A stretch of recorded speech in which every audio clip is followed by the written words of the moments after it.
Jadi ketika kita menghadapi musim puncak, tentunya ada indikasi lonjakan atau peningkatan jumlah penumpang, sehingga kita pastikan berjalan dengan baik. Sangat disayangkan, kami juga cukup sedih lah bahasanya ya, tidak meningkat malah turun.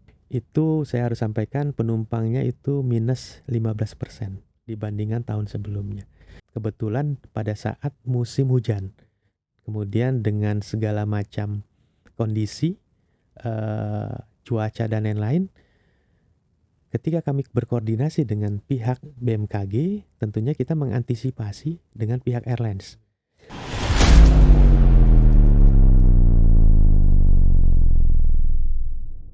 Kembali lagi bersama saya Hendrik Budiman dalam program Economic Talks Bengkulu. Tribuner, saat ini kita sudah bersama narasumber spesial kita, Bapak Muhammad Haikal, General Manager Bandara Padmawati Soekarno Bengkulu, PT Angkasa Pura Indonesia. Apa kabar Bapak? Alhamdulillah baik, terima kasih Mas Hendrik. Salam juga pada para Tribuners pada sore hari ini. Oke.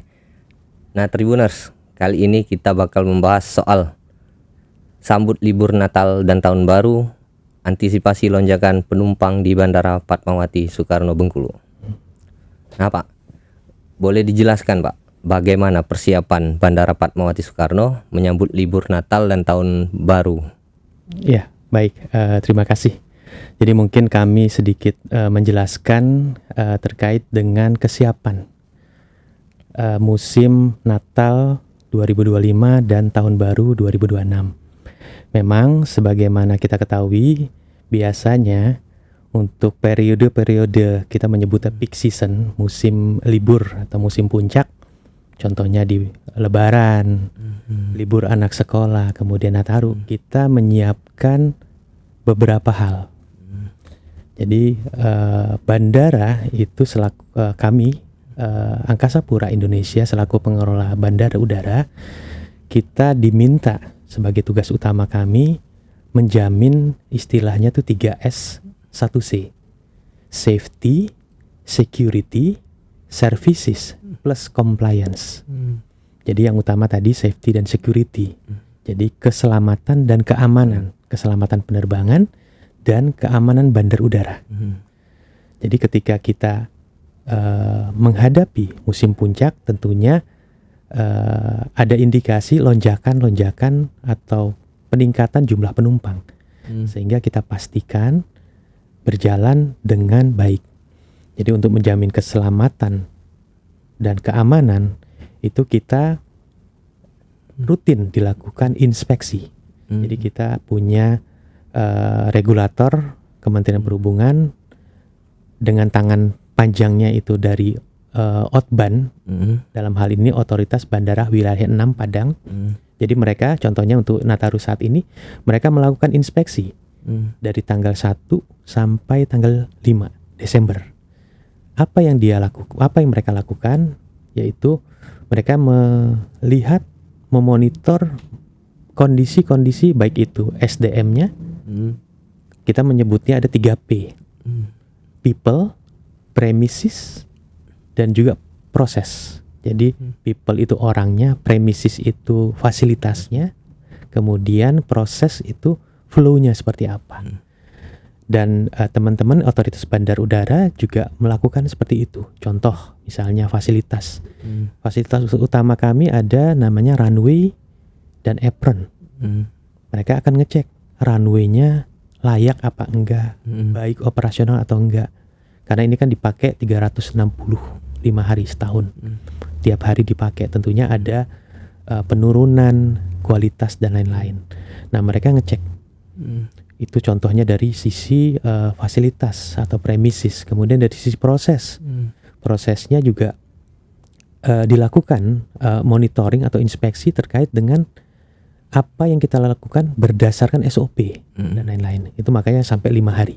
Jadi dari OTBAN 6 Padang melakukan inspeksi, kemudian kebetulan di internal kami di kantor pusat melalui, kalau kami di bawah regional 3. Jadi kantor pusat ada regional 3 yang membawahi bandar udara yang ada di Sumatera. Ada 11 bandar udara. Mereka melakukan sama, kurang lebih di tanggal 1 sampai 5 melakukan inspeksi juga. Hal yang sama dilakukan. Nah, di lain itu juga kami sendiri di bandar udara, kami punya tangan dalam hal ini unit safety.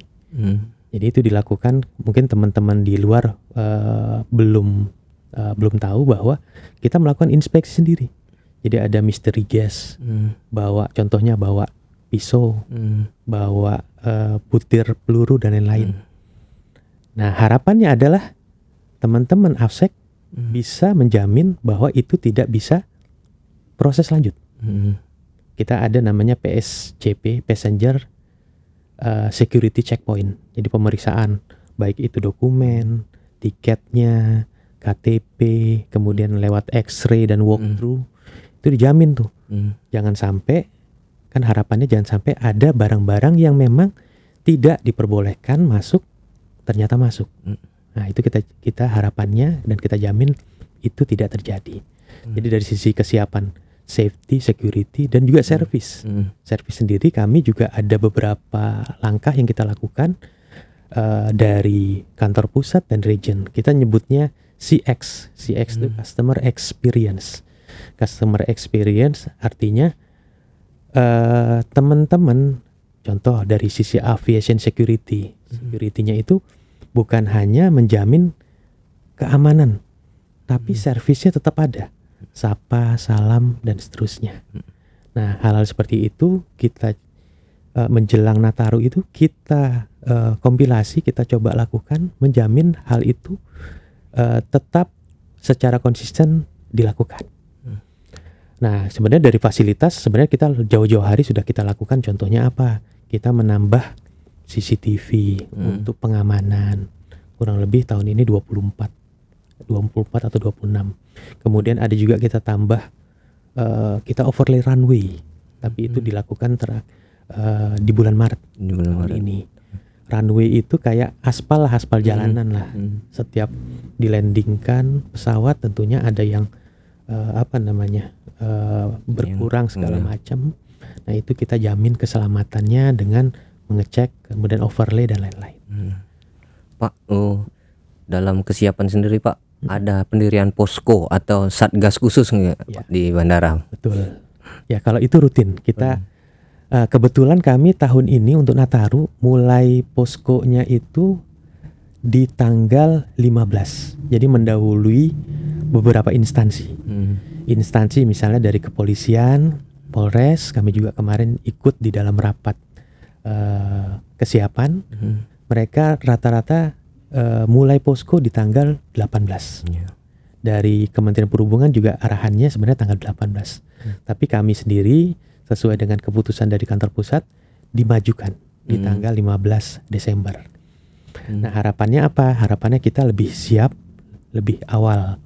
Di dalam posko itu sendiri kami menyediakan posko memang di area terminal.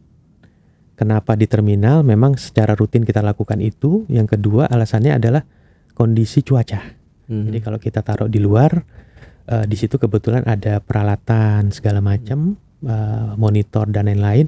Kalau di luar tentunya sedikit mungkin menjadi tantangan sendiri ya dengan cuaca.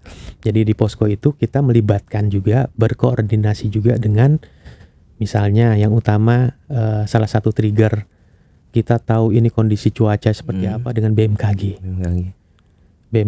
BMKG sendiri kita sebenarnya rutin. Tiap setengah jam kita ada WAG-nya, ada koordinasinya. Mereka melaporkan kondisi cuaca pada saat itu. Kemudian dengan dari sisi keamanan, Polres melalui Polsek, kita di sini ada Pol Subsektor. Jadi perpanjangan tangan dari Polsek.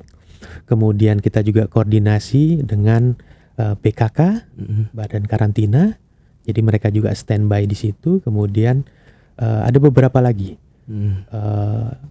Cukup banyak, saya lupa ya. Jasara Harja terakhir kemarin mereka juga berkontribusi di dalam. Jadi saat ini mereka menyediakan layanan kesehatan gratis. Jadi kalau teman-teman atau tribuners misalnya sedang bepergian di Bandara Fatmawati, mungkin Nataru ini, musim Nataru bisa berkunjung. Kalau memang ada kondisi yang dirasa kurang nyaman, bisa berkunjung ke area pelayanan kesehatan tersebut.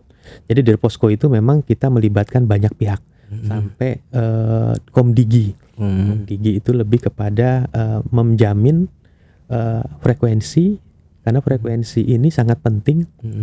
Mungkin perlu teman-teman ketahui bahwa di dalam pengoperasian bandar udara kan melibatkan pihak maskapai, airlines, dan juga kita menyebutnya ada polisi lalu lintas udaranya. Kita menyebutnya air navigasi, airnav, atau secara perusahaan bernama LPPNPI. Nah, kondisi sibuk seperti ini, harapannya tidak ada gangguan komunikasi antara airnav dan juga pilot. Nah, mungkin juga perlu diketahui teman-teman, dan juga kami juga menghimbau terkait dengan para atau masyarakat yang tinggal di daerah di dekat bandara. Tentunya penggunaan frekuensi kami cukup berhati-hati, melibatkan teman-teman Komdigi. Harapannya menjamin frekuensi itu bersih dan komunikasi bisa berjalan dengan baik. Oke. Pak, tren lonjakan penumpang Pak di periode libur Natal dan Tahun Baru ini seperti apa Pak di Bengkulu? Nah, ini kalau boleh jujur, ini kalau saya menyampaikan, beberapa kali juga ditanyakan hal seperti ini. Memang pada awal ketika kami prediksi waktu itu sekitar tanggal 13-14 Desember, artinya belum memasuki posko, kami memprediksi dengan melihat tren di Bengkulu terutama, itu kami prediksi awalnya ada lonjakan secara total dari tanggal 15 Desember sampai poskonya itu sampai tanggal 4 Januari. Kurang lebih 21 hari. Kemarin kita coba analisis, ada peningkatan kurang lebih 5% 5% pada waktu itu. Iya. Namun berjalannya waktu tanggal 15, 16, 17, ternyata justru memang sangat disayangkan. Kami juga cukup sedih lah bahasanya ya. Tidak meningkat, malah turun. Turun ya Pak. Jadi 4 hari yang lalu kami prediksi sebenarnya turun kurang lebih minus 1%. Minus 1%. Nah, tapi berjalannya waktu, ini terakhir nih, Puncak harusnya Pak. hari lalu lah. Iya. Hari lalu tanggal 23 Desember atau 99 hari. Itu saya harus sampaikan penumpangnya itu minus 15% Waduh. dibandingkan tahun sebelumnya. Tentunya ini kan ada beberapa beberapa alasan ya. Kalau bisa saya sampaikan, mungkin melanjutkan dari tren yang turun tersebut. Ini analisa kami sementara, mungkin kasar, bisa dibilang kasar, atau analisa kami yang belum tervalidasi lah. Ada beberapa hal. Yang pertama, kalau menurut kami kenapa turun, mungkin terkait dengan kondisi cuaca. Sebagaimana kita ketahui, kondisi Sumatera kemarin sudah terjadi bencana. Turut berbelasungkawa juga teman-teman di Aceh, Sumatera Utara, dan Sumatera Barat. Nah, kemarin mereka kena siklus senyar ya, kurang lebih. Kalau yang terakhir di tanggal 11 kami diinfokan oleh teman-teman BMKG, kepalanya Mas Tri, dari tanggal 11 sampai tanggal 18 ada potensi bibit dan siklon tropis gitu ya. Dan itu bukan hanya sampai tanggal 18, ternyata prediksinya berlanjut. Mungkin itu jadi salah satu pertimbangan masyarakat bepergian menggunakan hari liburnya ini untuk menikmati liburannya. Itu satu kalau menurut kami. Mungkin yang kedua terkait dengan ini, saya prediksi Nataru saat ini kan berdekatan dengan Lebaran. Lebaran itu tanggal 20 kalau nggak salah, bulan Maret. Artinya hanya 2,5 bulan lagi mereka juga menikmati liburan. Nah, biasanya nih kalau saya pribadi lah, kan biasanya finansialnya berhitung tuh. Kalau kita menggunakan budget untuk Nataru, tentunya Lebaran kita menggunakan juga. Atau jangan-jangan kalau dengan segala macam pertimbangan, kita pilih satu aja. Jangan-jangan seperti itu. Karena kami melihat kayak libur anak sekolah kemarin juga peningkatannya nggak cukup signifikan. Lebih banyak peningkatannya di Lebaran. Di Lebaran. Nah itu kalau menurut saya mungkin itu satu pertimbangan kenapa trennya turun.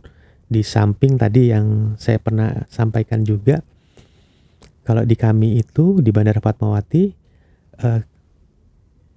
passengernya 95% itu rata-rata adalah orang kepentingannya kedinasan.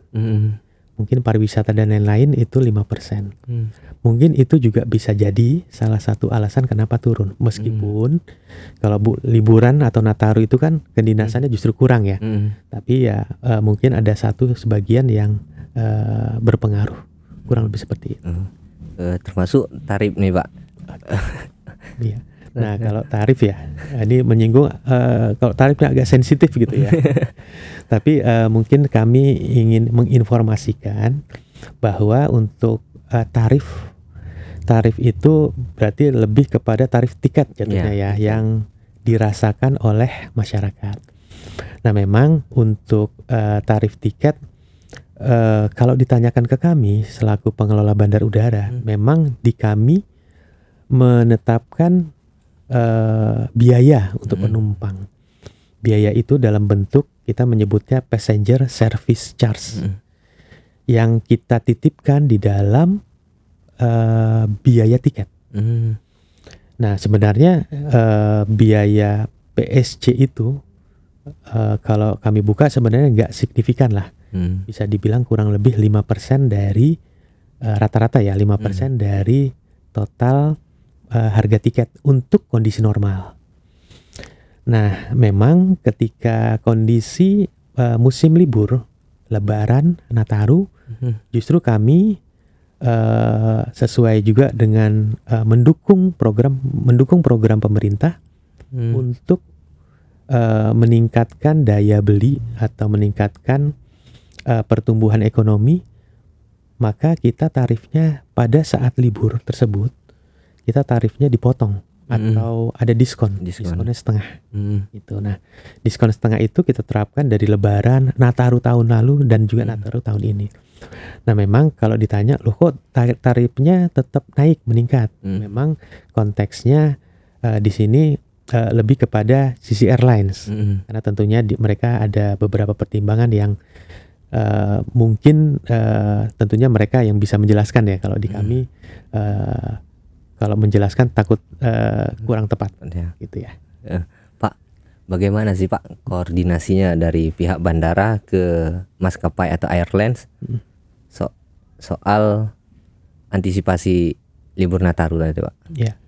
Jadi kalau dibilang koordinasinya, kita sebenarnya koordinasi bukan hanya airlines, ke semua.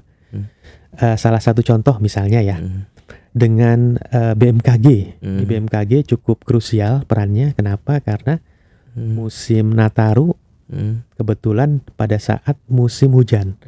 Kemudian dengan segala macam kondisi cuaca dan lain-lain, ketika kami berkoordinasi dengan pihak BMKG, tentunya kita mengantisipasi dengan pihak airlines.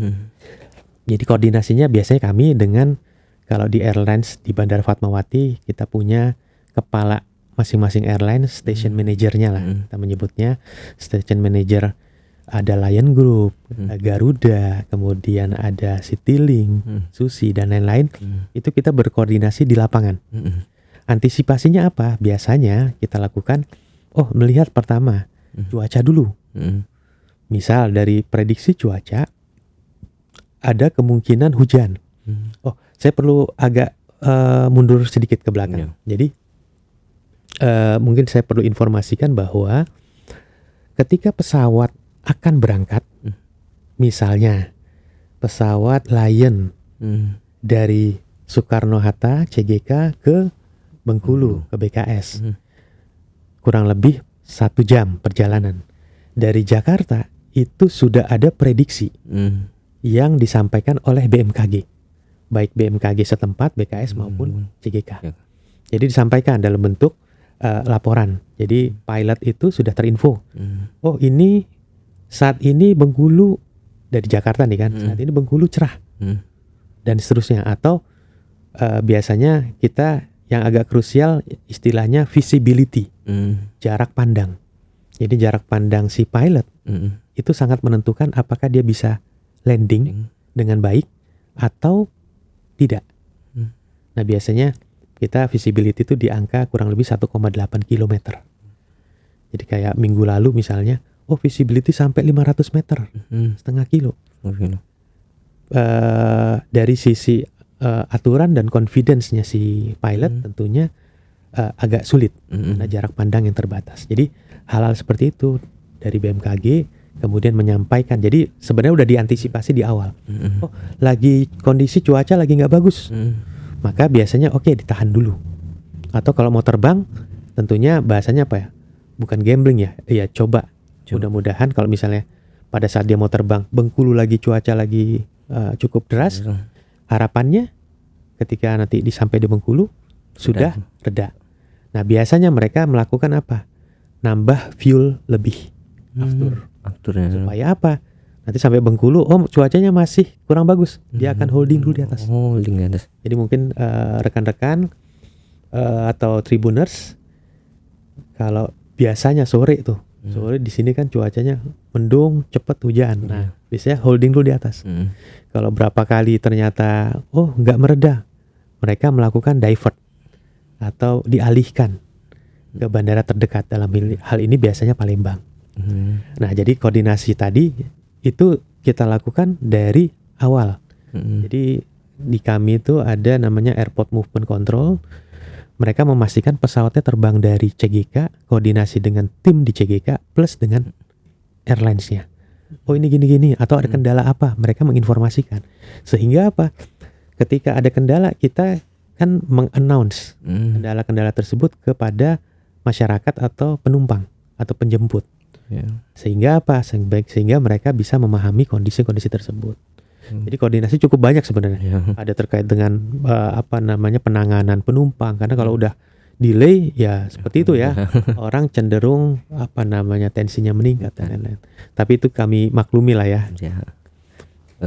Pak, apakah ada inovasi digital nih Pak dalam layanan yang bisa dimanfaatkan penumpang di Bandara Fatmawati Bengkulu? Iya, ini berarti dari sisi fasilitas memang. Mungkin kami juga menyampaikan kalau di kami fasilitas banyak improve-nya memang di internal. Di internal itu salah satu contoh misalnya kita punya produk namanya iCare. iCare itu adalah itu berbasis web. Internal kami mengisi atau menyampaikan di dalam web tersebut mana peralatan yang baik, mana yang rusak, dan seterusnya. Itu salah satu contoh iCare. Kemudian ada beberapa hal lain, contohnya kami fokus salah satunya CX, Customer Experience. CX tadi itu kita melakukan rutin, melakukan tiap bulan, melakukan internal assessment. Jadi masing-masing departemen, misalnya, cek di aviation security atau di keamanannya ramah nggak, senyum nggak, dan lain-lain. Kalau memang itu sedikit bermasalah, kita ada namanya refreshment training dan seterusnya. Nah, memang kalau konteks digital yang bisa dinikmati penumpang, sementara ini kita ada namanya touch point touch point feedback. Jadi touch point feedback memang lebih ke sebenarnya umum kalau ini ya. Ke toilet nanti keluar senang apa enggak dan seterusnya. Nah untuk fasilitas-fasilitas yang tadi ditanya misalnya inovasi, mungkin kebetulan kita tahun ini bulan Oktober dimulai lanjutan pengembangan terminal yang memang targetnya bisa beroperasi tahun depan di bulan Juni. Nah dari situ mungkin ada beberapa fasilitas yang ditambahkan, salah satunya Garbarata. Garbarata itu yang menghubungkan terminal ke pesawat. Langsung ya Pak. Nah inovasinya saat ini mungkin belum cukup banyak ya, karena kalau Kalau di CGK misalnya self check-in dan seterusnya misalnya. Memang di kami ruangnya cukup terbatas. Kalau kita pasang seperti itu juga justru sirkulasi dengan kondisi yang sekarang tidak memungkinkan. Pak, balik lagi Pak, ada fasilitas khusus nggak Pak untuk seperti tambahan saat libur Natal dan Tahun Baru nih, apa hiburan untuk anak-anak, fasilitas orang tua seperti apa Pak? Ya, kalau fasilitas memang untuk khusus liburan kita tidak menyediakan. Tapi kami menyediakan rutin bisa digunakan kalau fasilitas atau kemudahan bagi orang tua, kemudian penyandang disabilitas. Itu dari sisi kemudahan akses.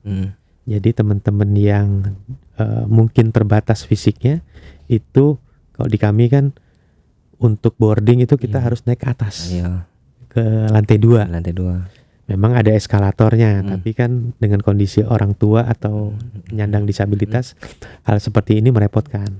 Karena begitu di atas nanti turunnya tangga biasa gitu. Jadi belum lagi jalan jauh ya Pak. Nah biasanya kami ada akses khusus yang memang untuk teman-teman disabilitas, istilahnya fast track lah gitu. Dan juga kita juga kerjasama dengan pihak airlines kan, ya mereka menyediakan kursi roda dan lain-lain. Kemudian untuk anak-anak sebenarnya kami juga terbantukan dengan tim balai bahasa.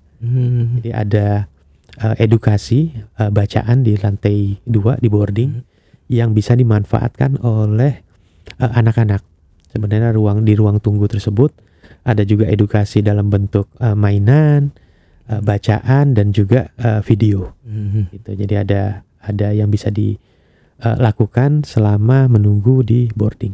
Seperti itu. Pak, tips atau saran dari Pak GM bagi penumpang saat libur Natal dan Tahun Barunya seperti apa Pak? Ya, terkait dengan himbauan juga kepada masyarakat, kami berharap di dalam masa liburan Nataru dan juga mungkin liburan-liburan yang lain, yang pertama terkait dengan perencanaan. Jadi kami berharap para calon penumpang atau pengguna jasa kebandarudaraan bisa merencanakan hari liburnya jauh-jauh hari. Maksudnya apa? Pesan tiket pesawatnya, pesan hotelnya, dan lain-lain. Kenapa kami coba sarankan itu? Yang poin pertama, karena harapannya kalau jauh-jauh hari tentunya harga tiket bisa lebih murah. Kedua, availability seatnya atau tiketnya masih ada. Nah, itu yang pertama. Yang kedua, kami berharap juga ketika hari H-nya gitu, misalnya berangkat pesawatnya jam 12, datanglah lebih awal. Kenapa kami coba sampaikan seperti itu, datang lebih awal? Karena pesawat itu aturannya memang cukup strict. Contoh misalnya check-in close itu 30 menit sebelum pesawat berangkat. Kenapa dilakukan harus 30 menit di close? Yang perlu diketahui bahwa ketika check-in di close, teman-teman maskapai, teman-teman airlines, mereka akan merekapitulasi jumlah penumpangnya, jumlah bagasinya, berat bagasinya, dan lain-lain. Kemudian ketika mereka merekapitulasi berdasarkan data, tentunya ada pergerakan. Misalnya kalau ada yang bawa bagasi, mereka masuk ke doli itu alat pengangkut, ini ke pesawat. Nah, proses itu butuh waktu, nggak ujuk-ujuk misalnya pada saat datang langsung berangkat, enggak. Prosesnya di belakang cukup panjang. Nah, harapannya kami menghimbau tribuners atau para penumpang bisa datang lebih awal. Yang case khusus salah satunya yang sering atau beberapa kali terjadi adalah penggunaan atau penumpang Susi Air. Susi Air itu dia pakai pesawat kecil, kapasitas 12. Nah, pesawat Susi Air itu sangat rigid itu apa? Sangat perhitungannya sangat detail. Detail. Beratnya berapa, sampai saya beratnya 92 misalnya, itu dihitung, nanti dialokasikan, oh bapak duduk depan, bapak duduk belakang dan seterusnya. Itu dihitung manual, belum sistem memang. Nah, ketika kejadian beberapa kali, berapa 20 menit atau 15 menit datang, pesawatnya memang masih di situ, tapi proses hitung segala macam, proses ngangkut barangnya itu sudah dilakukan. Ketika orang masuk 15 menit atau berapa menit sebelum keberangkatan, maka dia akan mengubah. Nah, di satu sisi teman-teman airlines itu ada target, namanya OTP, on time performance. Jadi mereka harus tepat waktu. Nah, kondisi-kondisi seperti itu mungkin perlu dipahami oleh para calon penumpang. Ini baru domestik ya. Kalau internasional tentunya lebih rigid lagi, masuk ke area imigrasi dan lain-lain. Nah, mungkin poin ketiga yang kami himbau untuk para calon penumpang, para tribuners, adalah kesiapan mental. Nah, ini yang sering dilupakan. Mental apa nih kan gitu. Mental ketika pesawatnya delay. Memang delay itu tentunya tidak diharapkan, baik itu maskapai, airport dan lain-lain, tidak diharapkan sama sekali. Tapi kadang itu terjadi karena beberapa hal, contoh cuaca, kemudian terkait dengan pesawatnya. Jadi pesawat itu digunakan biasanya, contoh lah, saya menjelaskan agak sulit nih. Contoh dari Bengkulu ke Jakarta itu ada pesawat Batik Air jam 6 saat ini. Jam 6 berangkat dari Bengkulu ke Jakarta sampai jam 7. Mungkin jam setengah 8 atau jam 8 pesawat tersebut dipakai lagi untuk terbang ke daerah lain. Dan seterusnya. Nah, sayangnya mungkin kalau kejadian katakanlah dari Jakarta ke Pontianak misalnya. Begitu di Pontianak kondisinya hujan, deras dan lain-lain, delay dan lain-lain, itu mempengaruhi sirkulasi pesawat. Sehingga apa? Kadang di sini mungkin cerah, tapi di beberapa area lain hujan dan lain-lain. Ini yang menjadi challenging buat airlines. Dia perlu merotasi pesawatnya dengan kondisi perubahan cuaca dan perubahan kondisi tersebut. Nah, maksud kami mohon dikondisikan secara mental kalau memang seperti itu. Tentunya memang dari maskapai punya kewajiban. Kewajiban apa? Kewajiban memenuhi tadi, kalau delay itu ada kategorinya. Delay setengah jam sampai 1 jam harus ada air minum.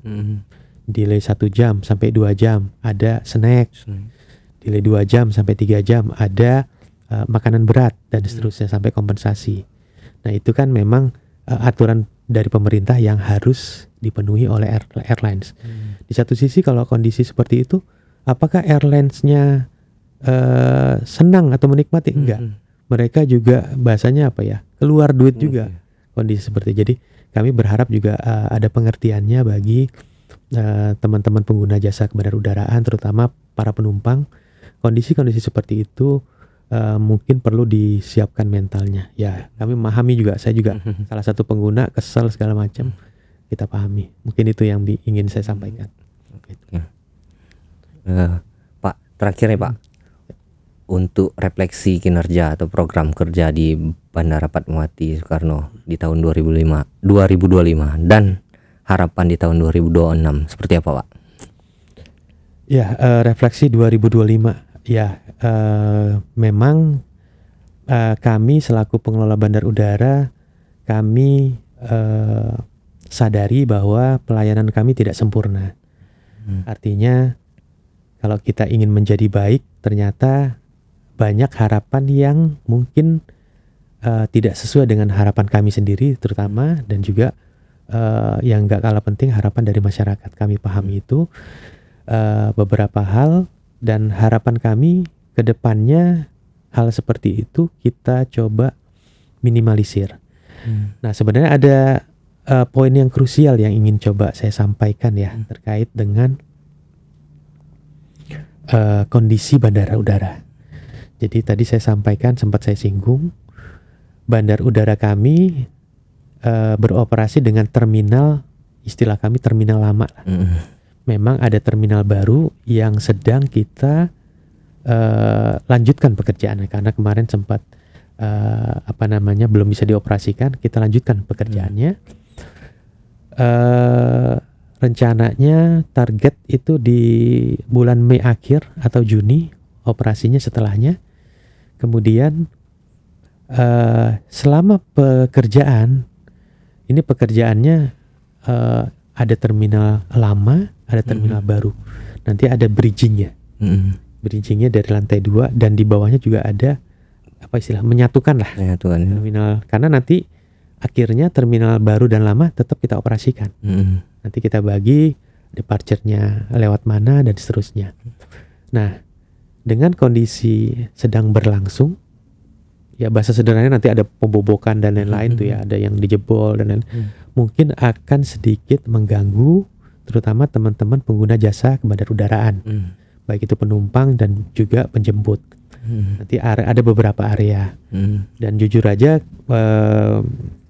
kami memahami kondisi ketika pembangunan dengan di tempat yang sedang beroperasi tentunya sedikit dan mungkin banyak bisa mengganggu. Nah, itu yang coba kami minimalisir. Jadi harapannya kami di tahun depan beroperasi Juni, kemudian dengan fasilitas baru sehingga kenyamanan penumpang lebih baik lagi. Jadi memang kami agak berhati-hatinya nanti di kondisi ketika Lebaran. Lebaran bulan Maret ya. Maret itu juga kan kondisi ketika lagi gencar-gencarnya itu untuk bridging dan lain-lain. Jadi kami berharap juga itu bisa smooth ya, smooth berlangsung. Jadi ya tadi refleksinya ya di 2025 memang kalau saya bongkar di sini cukup banyak lah. Karena jujur saya juga baru di Bandara Fatmawati bulan Maret, baik dari pelayanan kami eksternal, baik juga dari internal kami banyak yang harus dan perlu dikoreksi. Mudah-mudahan tahun depan lebih baik lagi. Kalau dilihat tahun ini jujur aja tahun ini dibandingkan tahun 2024 secara traffic penumpangnya tidak lebih baik dibandingkan tahun lalu. Harapan kami tahun depan tentunya pergerakannya, karena pergerakan traffic itu kami mengindikasikan salah satu adalah indikator perekonomian. Jadi kalau yang saya tahu, kebetulan saya juga pernah research terkait dengan hubungan antara pendapatan domestik regional bruto terhadap traffic penumpang, dan itu sangat berhubungan. Kalau di statistik itu correctionnya itu alfanya hanya di bawah 5%. Jadi ketika trafficnya turun, ya kami juga khawatir PDRB-nya juga turun. Tapi kekhawatiran kami mudah-mudahan nggak terjadi. Nah, tahun depan mudah-mudahan lebih baik lagi. Oke, Tribuners, akhirnya kita sudah di penghujung acara. Semoga apa yang disampaikan Bapak Muhammad Aikal bisa bermanfaat kepada kita semua. Saya akhiri, wabillahi taufiq wal hidayah. Wassalamualaikum warahmatullahi wabarakatuh. Waalaikumsalam warahmatullahi wabarakatuh.